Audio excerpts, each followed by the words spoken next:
Hello guys and welcome to a new video. I'm really excited to be able to show you this one because for this video I am an official guest for the YouTube Artist Collective for their Grimm's Fairytales theme. For those who are unfamiliar with the YouTube Artist Collective, it's basically a group of artists from all over the world, and once every few months they create a poll on their Facebook page where their followers can vote on what the next subject of their videos will be, and then they all produce a piece of art based around that theme and then post the videos and put the originals up for sale online as well. So for this one, the theme was Grimm's Fairytales. It was a very close vote. It was between Grimm's Fairytales and the 7 Deadly Sins, so that would have been interesting, but Grimm's Fairytales won out in the end. And for this month I was invited to be a guest artist.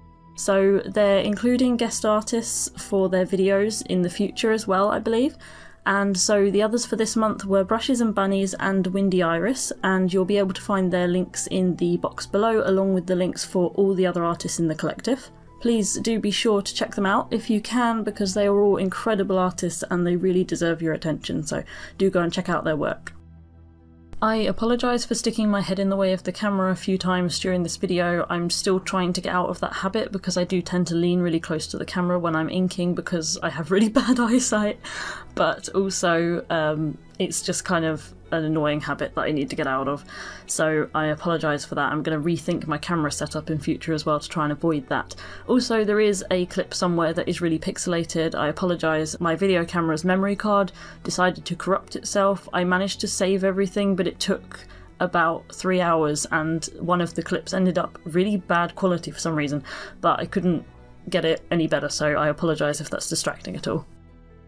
So obviously, with the theme being Grimm's Fairytales for this month, there was a huge amount of stories to choose from, and so at first I was kind of overwhelmed by the options, but then as soon as I looked at a list of Grimm's Fairytales, the 6 Swans just jumped straight out at me, and that was because I was already familiar with the story, but I didn't actually know it was a Grimm's story. I was familiar with a retelling of it from when I was younger. There's a book called Daughter of the Forest by Juliette Marillier, which is a retelling of the story set in ancient medieval Ireland, and I knew it was a retelling but I didn't know it was originally a Grimm story, so I thought of that one straight away because I really enjoyed the concept of that. There were lots of others, but straight away I just kind of started to form an idea for this one, and so I just ran with it. And so what you can see at the beginning is just me sketching out some ideas really quickly. I think those sketches probably took about 30 seconds each. I've been trying to get into the habit of thumbnailing lately because it's something that I've never really done, and then I come unstuck halfway through my drawing process and then I'm not sure where my picture is going and I either have to start over or try and fix it, and obviously that's not a very efficient way to work. And so some of the other artists that I know, some that are in the collective, have been helping me out and giving me advice, and so I've been trying my best to kind of do preliminary ideas before I jump straight into any big pieces.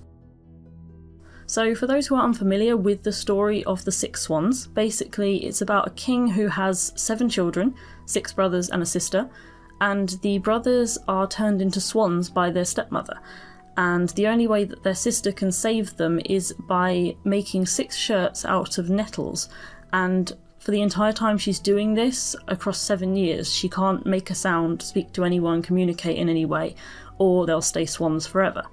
So while she's working on these nettle shirts, the king of another country is taken by her beauty and marries her, and then she gives birth to her first child, and then the king's own mother-in-law takes away the child, accuses the queen of killing the child, and then the queen ends up being sentenced to be burned at the stake because the people believe that she's a witch.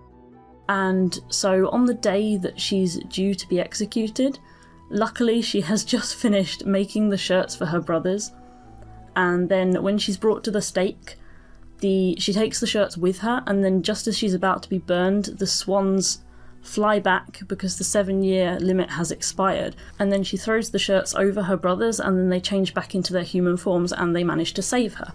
In some versions of the story, the last shirt is missing an arm, and so this results in the last brother having a wing instead of one of his arms, which is obviously the idea that I focused on here. It was something that was heavily focused on in Daughter of the Forest, which is the retelling that I just mentioned, And so one of the brothers ends up with a wing instead of his left or right arm, I can't remember which one it is, for the rest of his life. And so it does kind of focus in on him dealing with that, as well as his sister and obviously the brothers kind of dealing with the aftermath of everything. So due to time constraints, because I just got back from London MCM and I've had kind of back-to-back projects before that as well, it's all kind of been a bit crazy. I didn't have time to fit any more characters in the picture, and also I just thought it might be a bit overcrowded if I tried to fit in all of the brothers in their human forms, and the king and the sister and the stepmother and the last brother. So I just thought I would go for 3 main characters. So I picked the last brother, and then the stepmother, and then the sister being burned at the stake.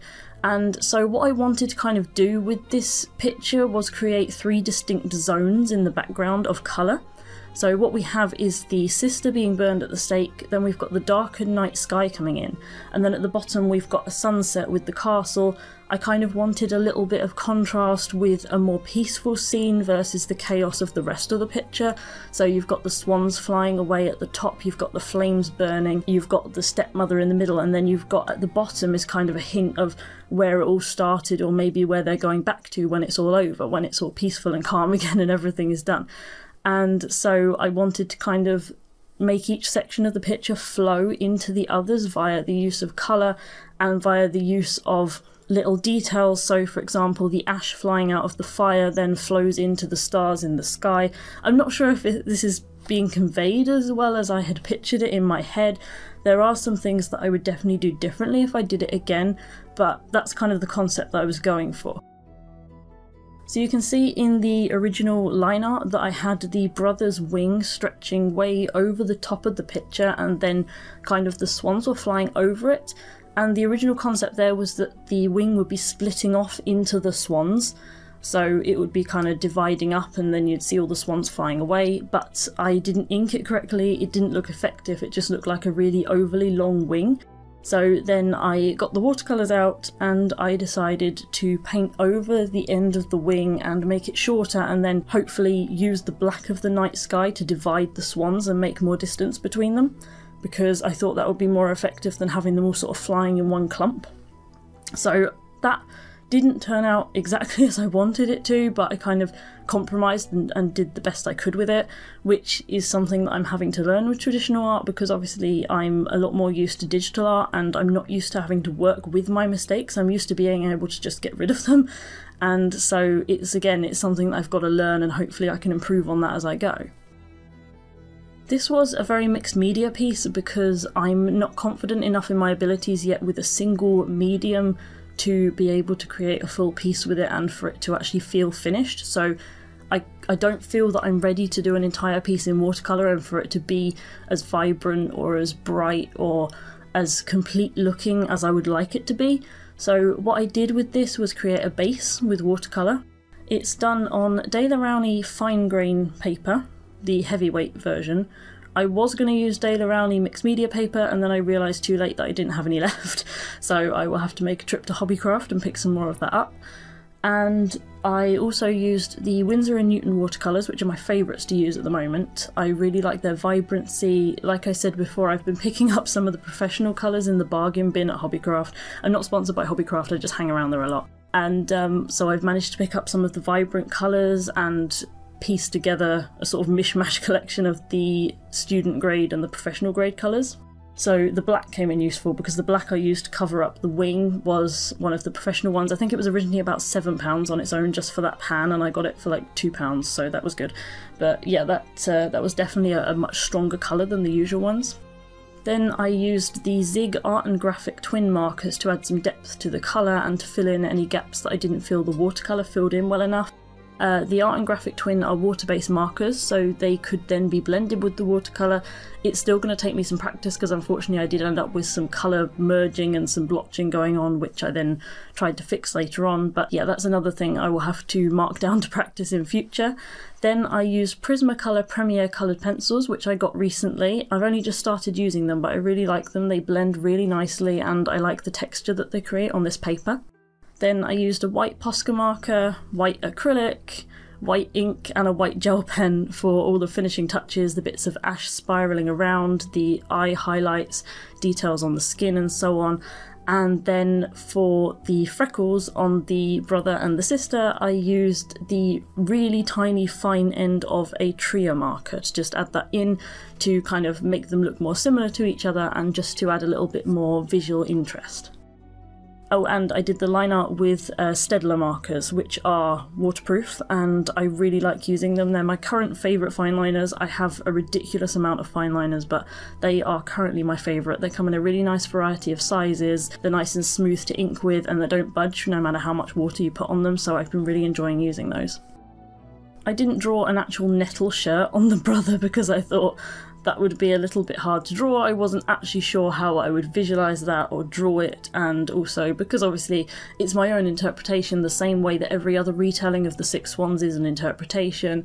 I just thought that I would go with drawing an ordinary shirt, and so that's just how I chose to convey that part of it. I don't think the stepmother looks old enough to be a stepmother, so that's another thing that didn't go quite as it could have done. There's a lot of things that I could have done differently if I'd planned differently in advance, but I'm happy with how it looks now, and I can sort of store away the knowledge of the things that I could have changed for future illustrations and put that into practice then. I think that I still have a long way to go with traditional media because, like I said, it's something that I'm not familiar with as much as digital media because I did jump into digital media at a very early age. And so I kind of bypassed a lot of the traditional skills that I could have then put into practice in my digital work. So now in a way I'm going backwards and kind of trying to relearn things that I should have learned before. And one of those things is learning to work with your mistakes. So there were things that went wrong with this picture, and if it was in a digital piece I would have just gone, oh well, I'll just delete that layer or erase that part and there'll be no trace of it. Whereas here I have to reconsider and really think about what I'm going to do to not make it even worse, and to just kind of adapt it and fix it as best I can and carry on making the image look cohesive and to work together. Because a lot of the time traditional art used to make me feel very discouraged, but now it's coming a little bit more naturally, I think. I'm learning to kind of work with my first sketch instead of drawing a ton of what I call the final sketches. Like doing the preliminaries really helps, so I'm so happy that my friends introduced me to doing preliminary sketches. It has helped me a huge amount. So yeah, I really hope you like the finished result of this drawing. I will be putting it up for sale in my store, so please do check that out. I will put my shop link in the description box below.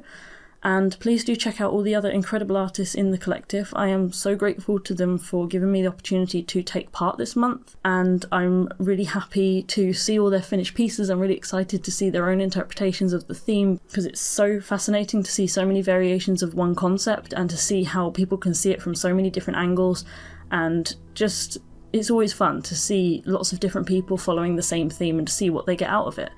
So, like I said, really hope you like the finished result of this drawing and that you enjoyed watching this video. Please do let me know what you think, like and subscribe if you would like to, and I hope to see you next time. Thank you for watching. Bye!